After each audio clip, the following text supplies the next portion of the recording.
Olá, boa tarde. O Ministério Público poderá pedir a exclusão de herdeiros que forem os autores de homicídio ou de tentativa de homicídio doloso contra quem deixa os bens.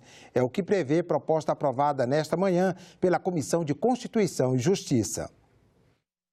O caso de Suzane Richthofen, condenada a 39 anos de prisão por participar do assassinato dos pais em 2002, é um dos exemplos mais conhecidos de perda do direito à herança. Em 2015, a Justiça de São Paulo determinou que a herança da família fosse entregue apenas ao irmão de Suzane. O Código Civil de 1916 previa que a exclusão do herdeiro nesses casos poderia ser pedida por pessoas com interesse na sucessão, como, por exemplo, outros herdeiros que se sentissem prejudicados. O novo Código Civil não menciona quem pode entrar com ação nessas situações. O projeto aprovado na comissão dá ao Ministério Público a legitimidade para pedir que o herdeiro seja excluído da herança em casos como o de Suzane Richthofen. Trata de um projeto muito simples e muito necessário, porque confere ao Ministério Público a competência para excluir da sucessão aquele cidadão que tentou ou matou ou tentou matar aquele que de quem provém a herança. Tratando de homicídio doloso ou tentativa praticado contra ato, autor da herança, é considerado mais grave causa de indignidade, tendo em vista que não há menor falta de afeição, solidariedade e gratidão para com o falecido do que o ato daquele que lhe provocou a morte intencionalmente. Os senadores também aprovaram um projeto que estabelece um prazo de 45 dias para que as instituições financeiras atendam pedidos de quebra de sigilo feitos pela Justiça ou por comissões parlamentares de inquérito. Esse prazo poderá ser prorrogado por igual período se for pedido por um juiz. A multa para as instituições que descumprirem a determinação poderá variar de R$ 5.000 a R$ 50.000. As duas propostas ainda serão votadas pelo plenário do Senado.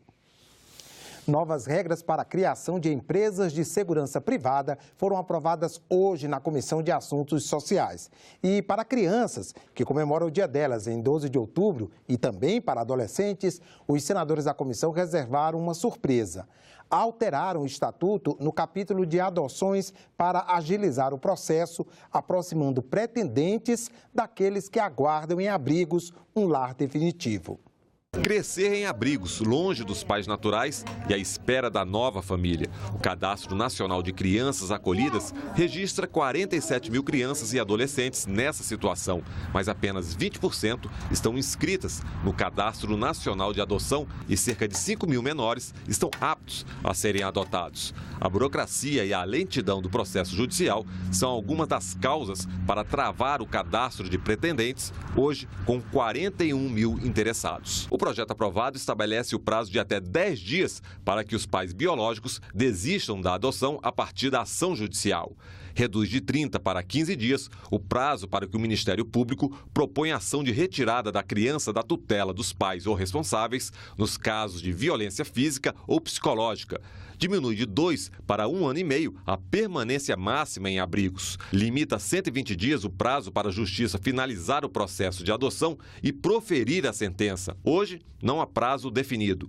Quem desistir da guarda ou devolver a criança depois da adoção definitiva será excluído do Cadastro Nacional. Direitos trabalhistas hoje garantidos aos pais biológicos também serão estendidos aos empregados adotantes. O projeto, em boa hora, oferece uma contribuição importante no sentido de redefinir o processo, fixar prazos claramente, tanto para que se garanta a etapa de destituição do poder familiar, como da adoção de regras muito mais ágeis para o próprio processo de adoção.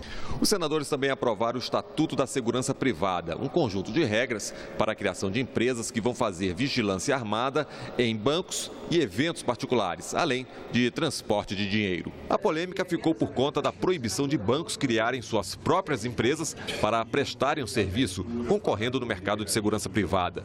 O senador Randolfo Rodrigues alegou que a medida representaria uma reserva de mercado, mas o plenário da comissão manteve o parecer do relator. O banco pode perfeitamente a partir de agora, com o estatuto, constituir a sua empresa orgânica e transportar os seus valores. Não entendia porque os bancos, às vezes, querem sair da condição de bancos para serem prestadores de serviços terceirizados. Aí ficou separado realmente, como veio da Câmara, nós estamos mantendo no relatório. Os senadores da comissão aprovaram o requerimento de urgência para os 2 projetos. Eles vão ser agora examinados no plenário do Senado, em vez de passarem por outras comissões. A Comissão de Mudanças Climáticas discutiu a agricultura de baixo carbono em audiência pública na manhã de hoje. A técnica do plantio direto foi apontada como uma das principais estratégias para o êxito desse tipo de agricultura. O plantio direto é um sistema de manejo do solo para diminuir a degradação causada pelas práticas convencionais. A semeadura é feita sem que o solo seja arado ou gradeado. Com isso, plantas em desenvolvimento e resíduos vegetais convivem com as culturas agrícolas, protegendo o solo. O pesquisador da Embrapa Cerrados, Robélio Marchão, explicou que essa técnica faz parte do programa ABC, que difunde a agricultura de baixo carbono no Brasil. Dentro do programa ABC, né, que é reconhecidamente como agricultura de baixo carbono, nós temos várias tecnologias ou processos tecnológicos inseridos, né? Nós temos a recuperação de passagens degradadas, os sistemas integrados, lavoura, pecuária e também, mais recentemente, com o componente florestal. O plantio direto foi uma tecnologia incluída, é o que a gente chama de agricultura conservacionista. Essa agricultura que a gente quer é uma agricultura que conserve os recursos naturais, que conserve o solo e que também conserve água, né? Esse é um grande desafio nosso hoje. O Plano ABC é o único plano dentro da Política Nacional de Mudança sobre o Clima que trata de mitigação e adaptação. Como foi falado aqui, não é só mitigar, nós precisamos também adaptar os sistemas e as comunidades a essas mudanças climáticas, as variabilidades climáticas que estão acontecendo no nosso dia a dia. Além de impedir a degradação dos solos, a recuperação de áreas já degradadas é outra estratégia do programa ABC. Hoje, estima-se que existam 40 milhões de hectares degradados no Brasil.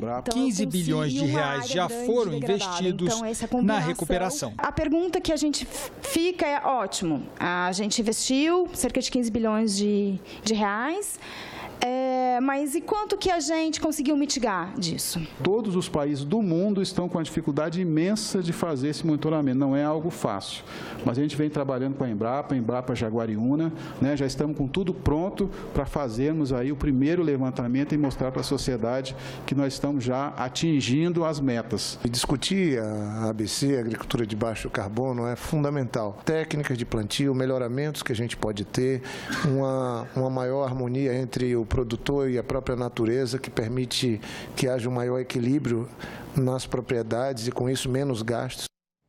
O plenário aprovou nesta quarta-feira 2 acordos de cooperação internacional na área de cultura.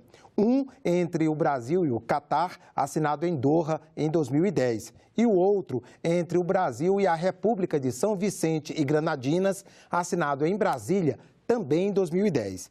Os acordos prevêem troca de experiências com ênfase nas áreas de cinema, artes plásticas, teatro e música. Os senadores também aprovaram o Estatuto do Instituto Sul-Americano de Governo em Saúde. O órgão é responsável por desenvolver projetos de capacitação em saúde para os Estados-membros do Mercosul. Ficamos por aqui. Você pode rever as reportagens desta edição na nossa página na internet, senado.leg.br/tv. Obrigado pela companhia e até a próxima.